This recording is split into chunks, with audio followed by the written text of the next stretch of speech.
அரசியல்ல அவங்களுக்கு பெரிய அனுபவம் இல்ல. அப்ப இப்படி ஒரு சம்பவம் நடக்கும்போது அதை எப்படி எதிர்கொள்றதுங்கிறதே அவங்களுக்கு தெரியல. அவங்களுக்கு மட்டும் இல்ல, வேற யாருக்கு நடந்திருந்தாலும் இதே மாரியான ஒரு சூழலுக்கு தான் அவங்களும் தள்ளப்பட்டிருப்பாங்க.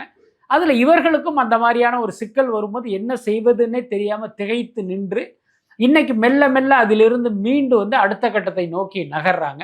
ஸோ அதனுடைய வெளிப்பாடு தான். அந்த குடும்பத்தினர் அவர் சந்திக்கிறாரு. சந்திச்ச உடனே பார்த்தீங்கன்னா, அவர்கிட்டேருந்து ஒரு அறிக்கை வருது. டெல்டாவுல அந்த நெல் கொள்முதல்ல வந்து திமுக அரசினுடைய அந்த மெத்தன போக்கு.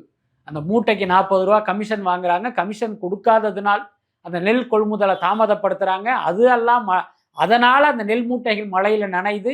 மழையில நனைஞ்சதால பார்த்தீங்கன்னா, அந்த நெல் மூட்டையிலிருந்தே அந்த நாத்து கிளம்பி வர்றதெல்லாம் நம்ம பார்க்குறோம். அதை வந்து விஜய் சுட்டிக்காட்டி வந்து ஒரு அறிக்கை வெளியிட்டாரு. அதுக்கப்புறம் அவர் புரிந்து கொண்ட விஷயம் என்ன அப்படின்னா, நம்ம பாட்டுக்கு வந்து மாவட்ட செயலாளர்கள்னு பல பேரை நியமிச்சிட்டோம். ஆனா, அதில் யாருக்குமே அரசியல் அனுபவம் கிடையாது. அப்ப அந்த ஒருத்தரால வந்து அத டீல் பண்ண முடியாதுங்கிறதுனால, இப்ப அவருக்கு துணையாக அல்லது இணையாக இன்னொருத்தர் இருக்கட்டும் அப்படின்னு இன்னொரு பொறுப்பாளர்கள் லிஸ்ட்ட இப்ப ரெடி பண்ணி அவர் அறிவிச்சிருக்கார். ஸோ இது எல்லாமே அந்த தேர்தலை நோக்கிய நகர்வு தான் அது.